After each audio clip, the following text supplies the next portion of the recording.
विश्वास रखिए अपने जिनवर पर, विश्वास रखिए ईश्वर पर, विश्वास रखिए गुरुवर पर।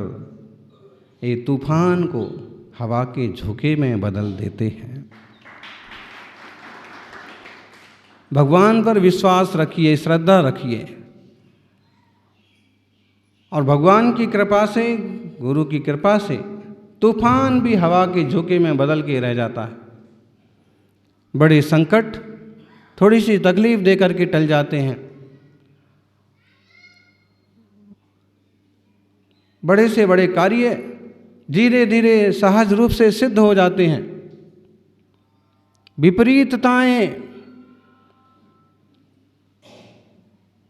सहयोग में बदल जाती हैं, प्रतिकूलताएं अनुकूलता में बदल जाती हैं।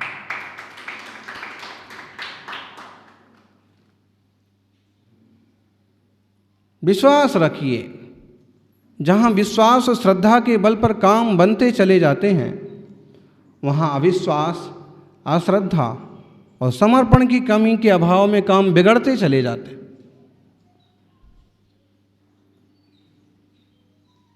कभी कभी धर्मात्माओं के साथ छोटी मोटी घटना घटती है,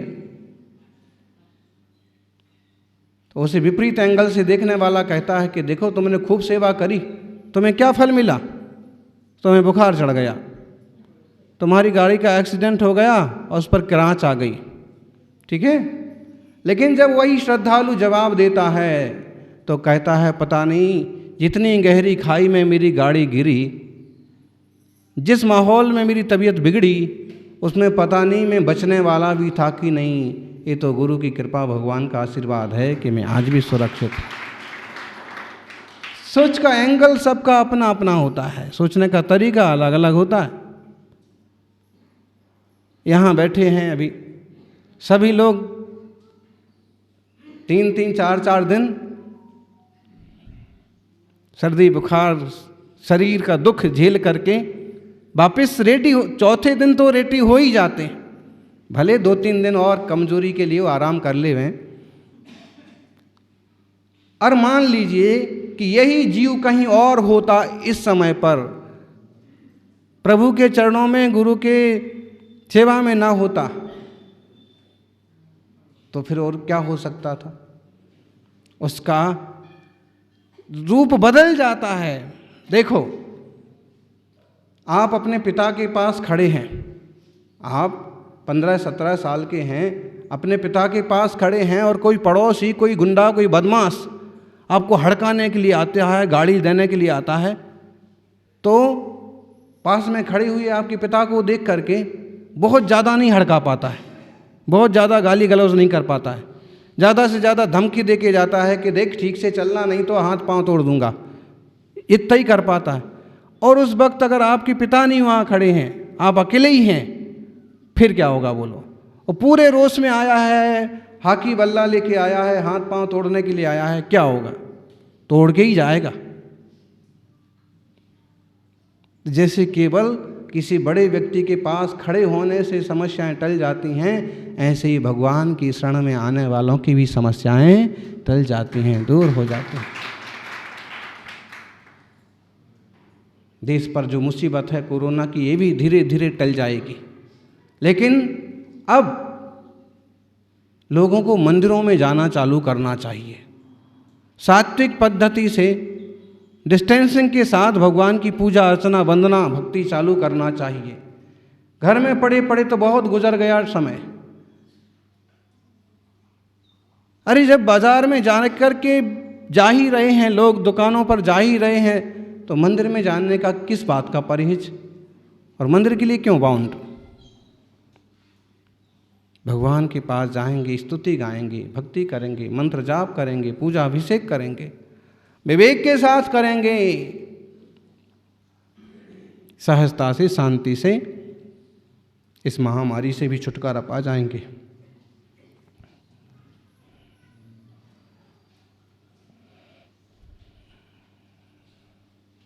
जिन पूजा से संबंधित ढेरों कथाएं, कई कहानियां शास्त्रों में भरी हैं,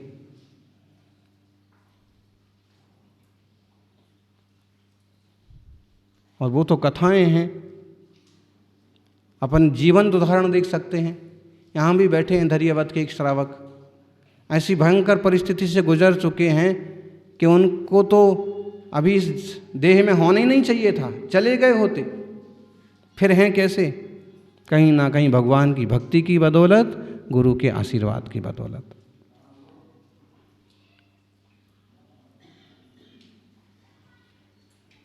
धैर्यवाद वालों को समझ में आ गया होगा।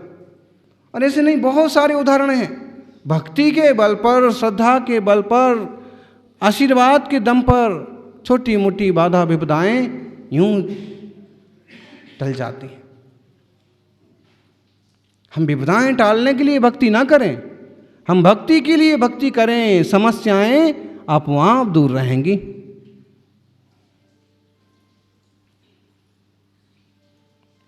सज्जनों, आचार्य कुंद देव ने भी जिन भगवान, जिन प्रतिमा, मुनिराज, इनकी बड़ी महिमा गाई है। बोधपाहुड़ ग्रंथ में 8वीं गाथा में भी कहते हैं, बुद्धम जम्बोहंतो अपाणम चेयाई अन्नम च पंचमहव्वय शुद्धम नाणमयम जान चेदिहरम। मुनिराज के लिए यहाँ चैत्य ग्रह कहा है। चैत्य ग्रह किसे कहते हैं? जहाँ जिन भगवान की प्रतिमा विराजित होती है उस मंदिर को अपन बोलते हैं चैत्य ग्रह। चैत्यालय किसे बोलते हैं पंडित जी? चैत्यालय बोलते हैं जहाँ जिन प्रतिमा विराजित होती है, एक कमरा जैसा होता है जिस पर शिखर नहीं होता है। ऐसे ही है मान्यता। तो मैं बोले महाराज हमारे घर में चैत्यालय है। हमारे घर में चैत्यालय है का मतलब है कि एक छोटी वेदी होगी, एक छोटा कमरा होगा, एक रूम होगा, शिखर नहीं होगा, तो चैत्यालय कहलाता। लेकिन वास्तव में चैत्यालय जिनालय के लिए ही चैत्यालय कहते हैं। लेकिन बोलचाल की भाषा में ये आ गया कि जिस पर शिखर हो, जो बड़ा हो, जो पूरा समाज का हो, वो जिनालय, जिन मंदिर। और जो छोटा सा हो, जो घर में हो, जो एक कमरे में बना हो, टेरेस पर हो, बगीचे में हो, शिखर ना हो, वो इस समझने के लिए ऐसे व्यवहारिक शब्दों का प्रयोग कर लेते हैं। लेकिन वास्तव में चैत्यालय बोलो, जिनालय बोलो, मंदिर बोलो। कर्नाटक में तो बसदी बोलते हैं, महाराष्ट्र में बसदी बोलते हैं, गुजरात में देरासर। हालो हालो रे देरासर, जाइए रे देरासर। क्या बोलते हैं? हाँ, कर्नाटक में बसदी, गुजराती में देरासर, देवासर नहीं, बसदी, बसही, जिनालय के लिए। अब आप यहाँ बोलो कि कर्नाटक में बसदी गए थे, हम नहीं समझेंगे। लेकिन वहाँ जाके बोलो कि हमें मंदिर जाना है, तो वो भी नहीं समझेंगे। मंदिर के लिए ढेर सारे शब्दों का प्रयोग हो सकता है। इंग्लिश में बोले तो टेम्पल,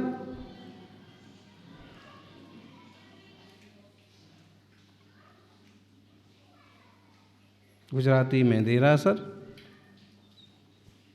गुजराती में कहते हैं देरासर जाऊं छू, और हिंदी में ऐसे ही चैत्यालय बोलो, जिनालय बोलो, कोई अंतर नहीं है। फिर भी समझने के लिए ऐसे कह दिया कि जो घर में बने हैं, घर के बगीचे में बने हैं, टेरेस पर बने हैं, छोटे हैं, उस शहर में, उस गांव में लोग मंदिर ना बना पाए तो किसी धर्मात्मा ने अपने घर में ही एक जिन प्रतिमा विराजित कर ली। हाँ, ये बात जरूर है कि जो घर में विराजित होगी वो मूर्ति 11 इंच से ज़्यादा की ना हो, ऐसा वास्तु शास्त्रों की बात है।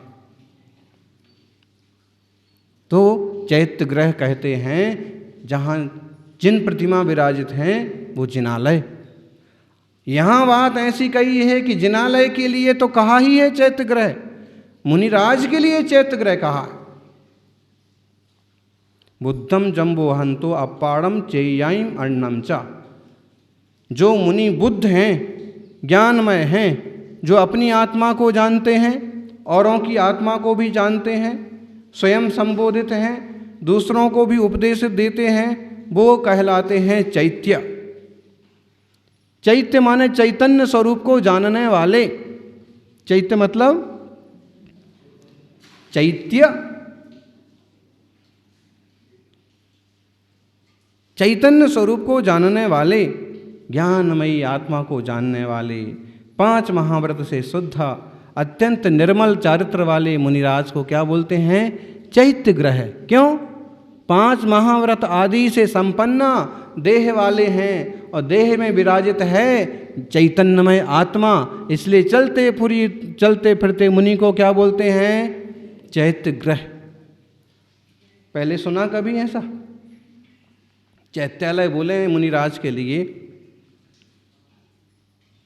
कोई मान जाएगा? यहाँ कुंद स्वामी ने कहा,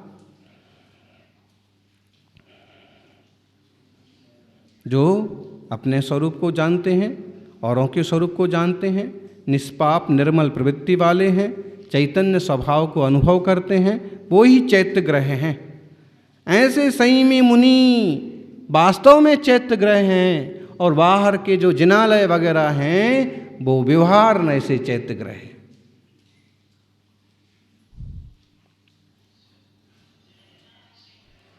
प्रसिद्धि में ऐसा नहीं है। प्रसिद्धि में तो ऐसा है कि ये जिनालय है, यही चैत्यालय है, ये जिन ग्रह है, यही चैत्य ग्रह है। मुनि को चैत्य ग्रह कोई नहीं बोलेगा, लेकिन चैतन्य स्वभाव वाला आत्मा मुनिराज ही चैत्य ग्रह हैं,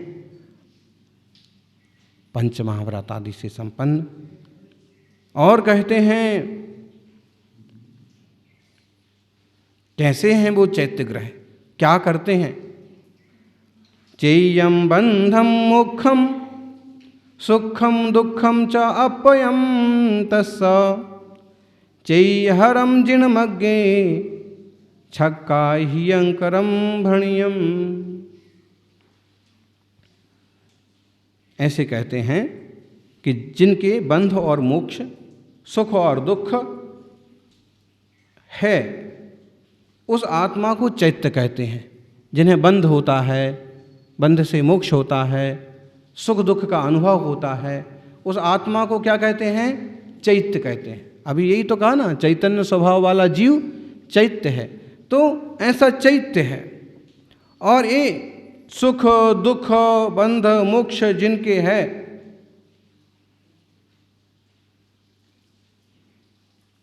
ऐसा आत्मा जिनमें है, वो चैत्य ग्रह कहलाते हैं।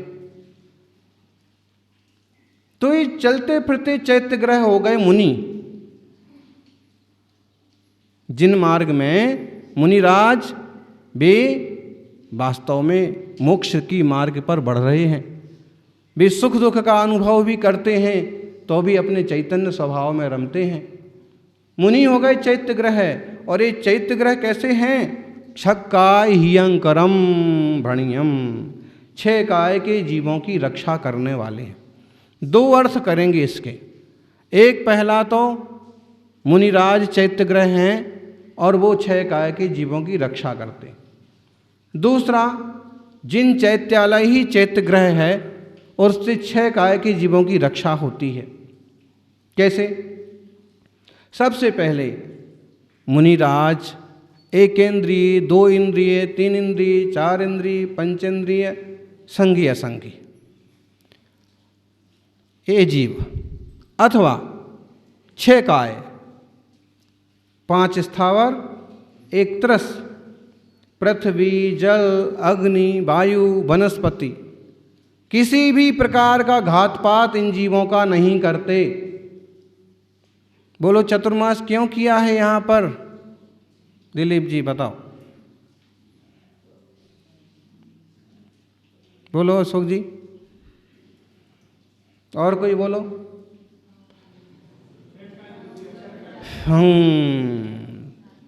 6 काय के जीवों की रक्षा हो। ऐसा नहीं कि बोले महाराज जी हमने निवेदन किया, हमने बहुत निवेदन किया और हमने बारंबार निवेदन किया इसलिए चतुर्मास हुआ। वो तो एक कारण है, लेकिन मूल कारण क्या है? क्यों चतुर्मास करना चाहिए था उनको? मुनिराज क्यों चतुर्मास करें? तो वो 6 काय के जीवों की रक्षा करने की भावना वाले हैं। किसी भी जीव का घात पात उनके तन मन वचन के निमित्त से ना हो, इसलिए वो चतुर्मास करते हैं। ऐसे घास पूस में कहाँ जाएंगे, छोटे मोटे ढेरों जीव उत्पन्न हो गए। इस जिनालय से निकल के वहाँ भोजनशाला तक, वहाँ गेट तक, वहाँ निहार शुद्धि तक जाने में 2500 जीव रास्ते में दिखते हैं, सैकड़ों जीवों के ढेर दिख जाते हैं। अब ऐसे में कहीं विहार कर रहे होंगे तो कितने जीवों का नुकसान हो सकता है। हमारे निमित्त से, हमारे प्रमाद से कितना आश्रय बंद हो सकता है। इसलिए पृथ्वी, जल, अग्नि, वायु, वनस्पति, ये पंच स्थावर और एक तरस मतलब जो चलते फिरते हैं, 2 इंद्रिय से 5 इंद्रिय तक के जीव, 2 इंद्रिय, 3 इंद्रिय, 4 इंद्रिय, 5 इंद्रिय, संगी भी असंगी भी, इन सबों का घात पात ना हो, इसलिए चातुर्मास करते हैं। और श्रावक भी 4 महीने वो ज़्यादा से ज़्यादा तीर्थ यात्रा पर जाएंगे, जो समझदार श्रावक, मुनि संघ में चौका लेके जाएंगे, या फिर अपने घर में ही आराम से गांव के मंदिर में धर्म ध्यान करेंगे, छोटा मोटा व्यापार करेंगे, भारी और पाप का व्यापार नहीं करेंगे, व्यर्थ की यात्रा नहीं करेंगे। क्यों? उन्हें भी इतना ख्याल है कि जितनी जीव राशि के घात पात से बचो उतना अच्छा। तो 6 काय का हित करने वाले हैं मुनिराज। 5 स्थावरों की तो सिर्फ रक्षा ही वो करते हैं। कैसे रक्षा करते हैं? हमारे द्वारा उनका घात पात ना हो, इस ढंग से। और कैसे रक्षा करेंगे? उनको मरना है, जीना है, तो वो तो उनके ऊपर ही निर्भर करता है। हमारे से प्रमाद ना हो। 2 इंद्रिय, 3 इंद्रिय, 4 इंद्रिय, असंगी 5 इंद्रिय, इनकी भी एक तरह से रक्षा ही करते हैं, इनका हमारे से घात पात ना हो। लेकिन संगी 5 इंद्रिय जीवों को रक्षा भी करते हैं और प्रवचन, उपदेश, मार्गदर्शन दे करके उनके लिए मोक्ष का मार्ग भी प्रशस्त करते हैं। ऐसे 6 काय के जीव की रक्षा करते हैं। और जिनालय जो चैत्य ग्रह है वो कैसे 6 काय की जीव की रक्षा, उन्नति करता है?